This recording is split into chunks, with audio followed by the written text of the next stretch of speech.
the future. Glaciers are in retreat, so what will happen to streams and rivers?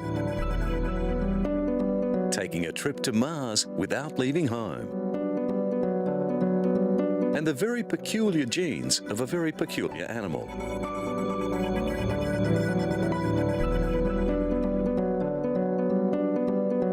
Glaciologists in France have been watching in alarm as their glaciers recede. Researchers from Grenoble's Glaciology and Environmental Geophysics Laboratory regularly visit 5 glaciers in the French Alps.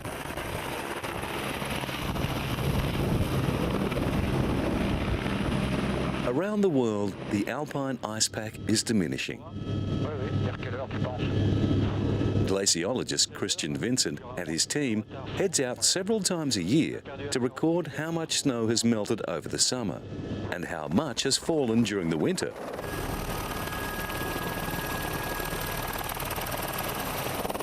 Each spring, the team records the winter snowfall at the Glacier du Telafre and the Glacier de la Chaume, which flow into the Mer de Glace, France's largest glacier. They gather samples by boring into the snow at various points along the glaciers. The Mer de Glace is located on the northern slopes of the Mont Blanc. These observations have been made for the past 50 years, building up a clear picture of the evolution of climate. Nous faisons des carottages sur différents sites du glacier. We are coring at different sites on the glacier. We take a sample. We core always in the same place, which is very important for making comparisons over time. This coring enables us to measure the height of snow accumulated. Various measurements are recorded so the scientists can later determine the glacier's mass balance. The shrinking of glaciers is being seen around the world, and if it continues, important rivers will become subject to wild fluctuations in their flows. This will have a devastating impact on vast populations that rely on glacially fed rivers like the Ganges and the Yangtze. The circumference, length, and the weight of the core are measured. Then the snow's density can be calculated. From the density, the team can determine the snow depth and water depth to find out the glacier's mass. The broader scientific establishment pays attention to these observations as they provide another piece in the pattern of global indicators pointing to climate change. Our glacial research interests the scientific community a great deal because of climate change. There are a lot of questions on climate change. Is it due to natural causes or because of man's influence? Glaciers are interesting for a number of reasons. Firstly, because they are far from urban sources of pollution and are witnesses of climate change. Very good witnesses. In March 2008, the United Nations Environment Programme published a study which found that glaciers are shrinking at record rates. Scientists measuring the health of almost 30 glaciers around the world found that ice loss reached record levels in 2006, and many could disappear within decades. Les glaciers sont intéressants pour l'opinion publique et pour la prise de conscience de l'opinion publique. Glaciers are interesting for the public and for making the public aware of global warming. Est très visible.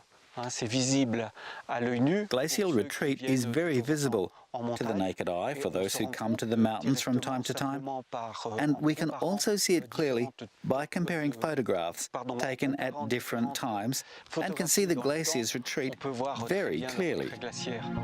The Mer de Glace was once clearly visible from the ski resort of Chamonix, but these days it can barely be seen from below.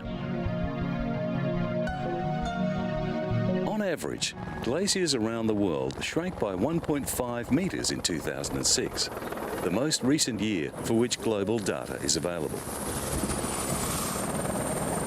The snow that accumulates on mountain ranges over the winter gradually melts during the warmer months.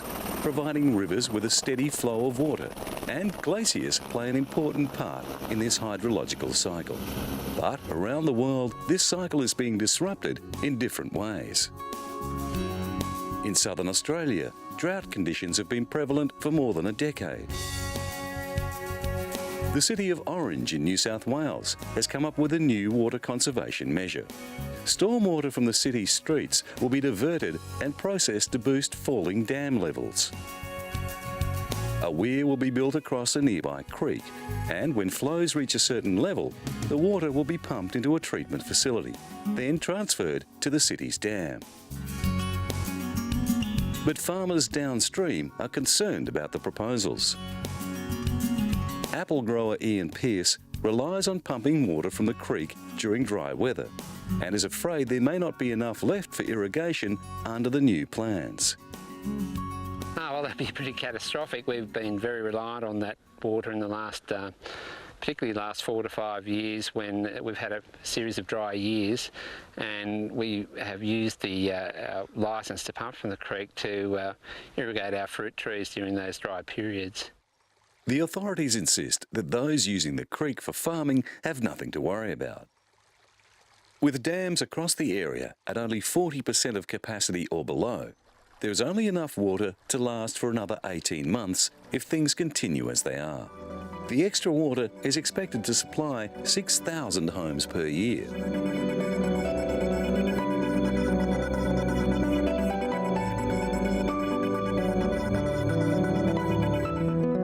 Prominent search engine company Google recently launched Google Mars as a feature of its latest Google Earth 5.0.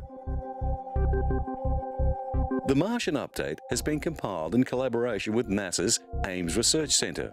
The space agency is providing live from Mars pictures from cameras aboard the Odyssey spacecraft and the Mars Reconnaissance Orbiter.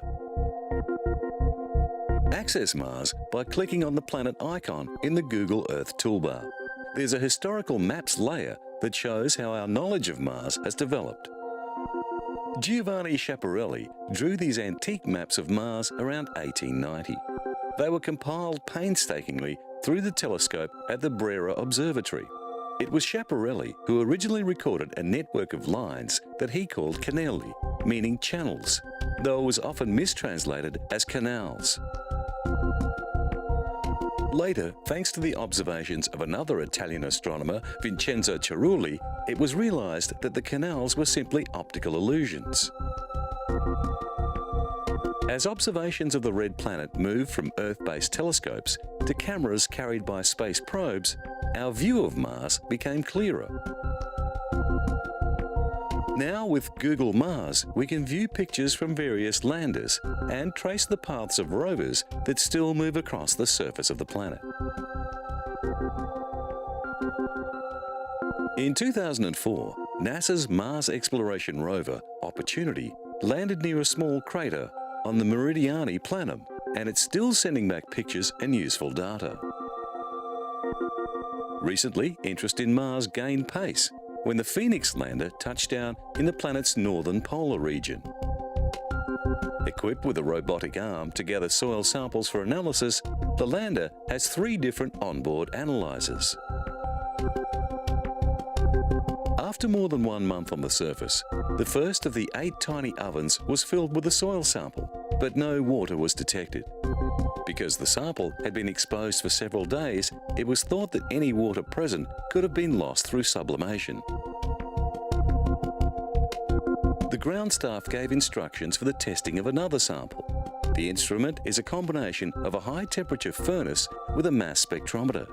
There are 8 ovens, each able to analyse just 1 sample. It confirmed that there was water present. To measure dust and ice particles suspended in the atmosphere, a vertically pointed laser was deployed. It indicated well-mixed dust in the lower levels of the atmosphere.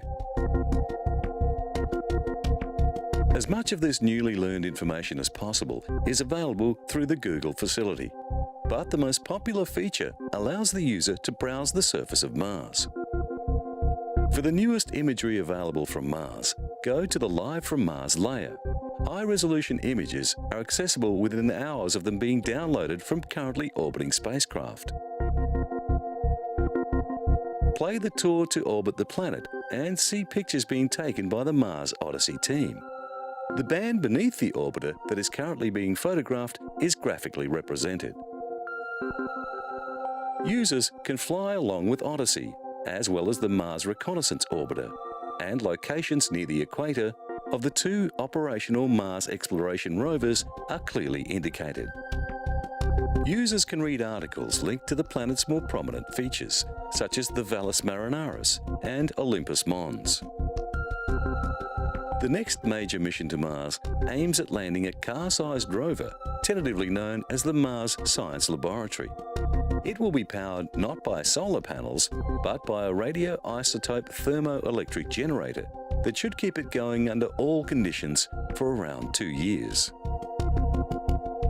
As well as navigation and hazard detection cameras, the new rover will have 2 high-quality cameras capable of capturing stereoscopic and moving images.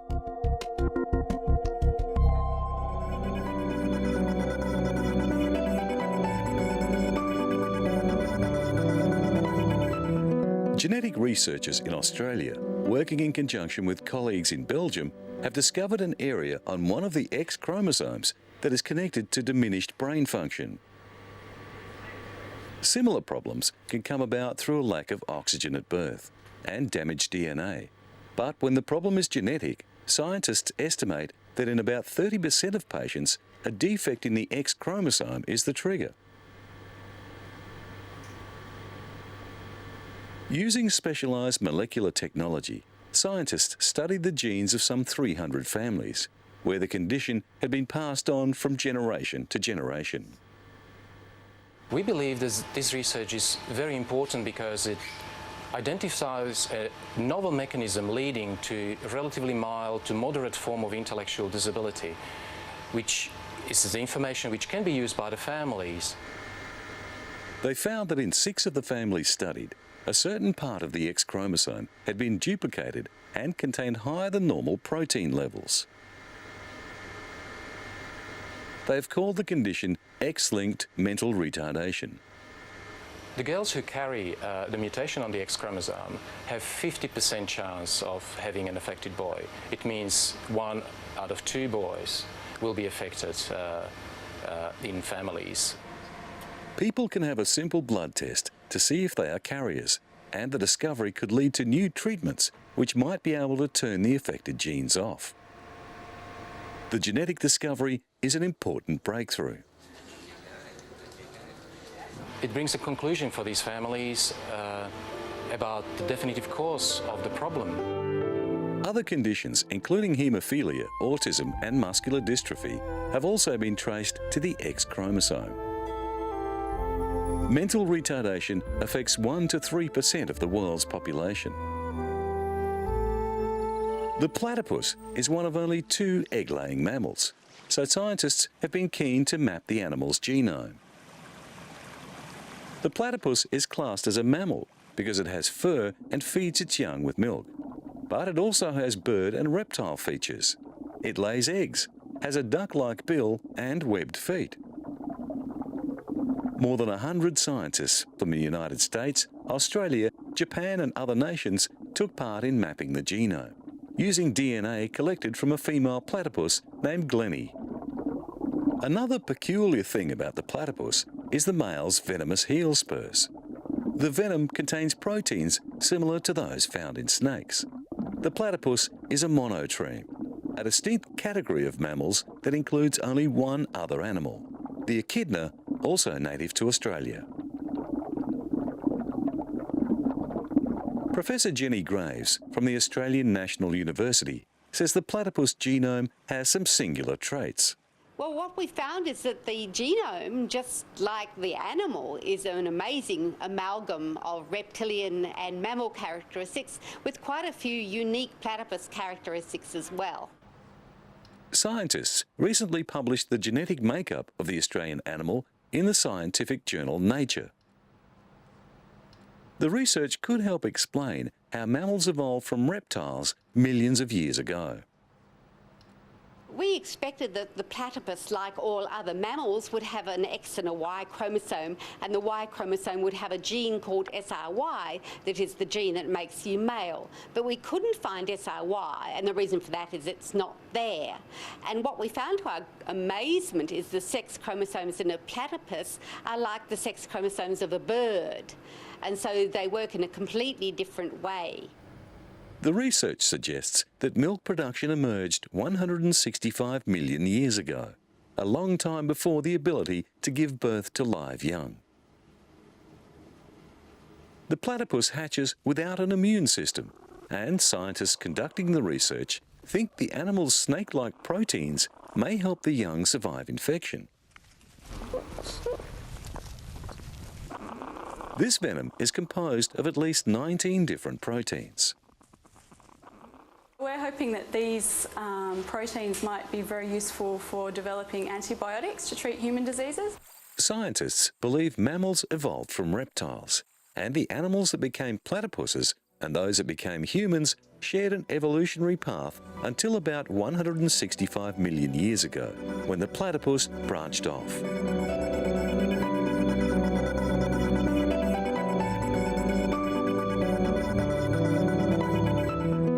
Visitors flocked around the electric cars displayed at a recent show in Tokyo.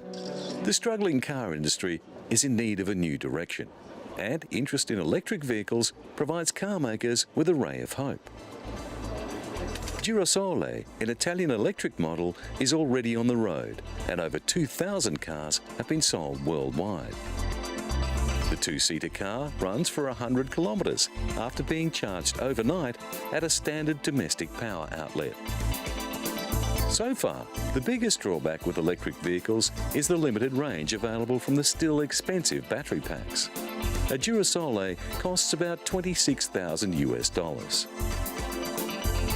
Major industry giants like Toyota, Nissan and Mitsubishi are already developing electric cars, and some of them will go on sale this year. The CCOMS is a world first in electric car design. It doesn't have batteries, but a series of capacitors. It can run for 20 minutes at 50 kilometres per hour after a 30-second charge.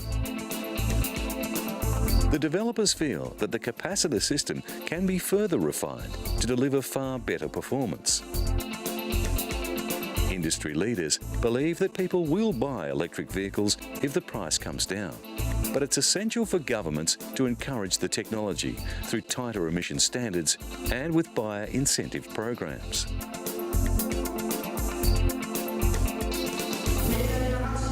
Honda's new zero-emission hydrogen fuel cell car, the FXC Clarity, is in production.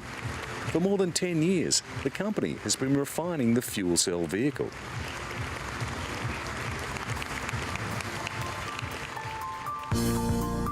Honda believes there is no future for the car industry if it does not address environmental issues. The cars are available for lease in parts of the world where there is a hydrogen supply infrastructure. Car design experts are enthusiastic about the new vehicle, not just because it produces no emissions, but because the new technology unlocks a range of new design options. According to the manufacturers, the Clarity is twice as energy efficient as the petrol-electric hybrid and 3 times that of a standard gasoline-powered car. John Spallino from California is leasing one of the vehicles and was at the factory to see his new car being put together. Designed for practical everyday use, the car can travel at up to 160 kilometres per hour with a range as far as 440 kilometres. For the Clarity's release in California, Honda received 50,000 applications, but only considered people living near hydrogen fuel stations. The drive was fantastic. It's great acceleration, great handling, and great comfort. Limiting factors for the car are price and the scarcity of hydrogen supply. The FXC Clarity is part of Honda's aim to keep pace with rivals in green technology. It also plans to launch a petrol-electric hybrid-only model, as well as hybrid versions of the Civic, the CR-Z and the Fit subcompact.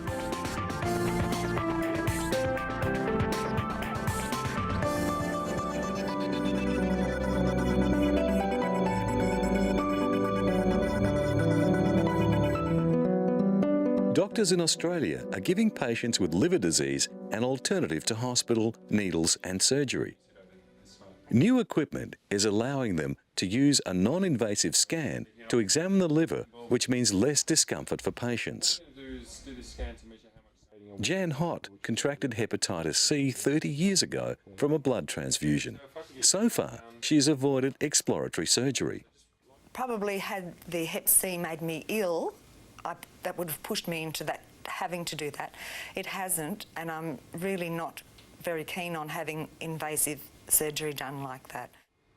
An ultrasound scan using high-frequency sound transmitted through the skin delivers a picture of the inside of the body.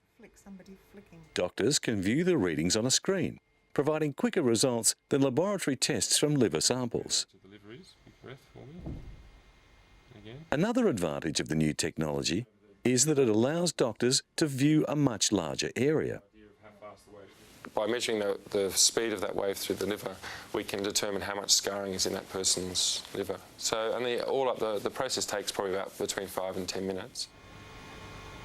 The ultrasound scans can reveal scarring of the liver tissue.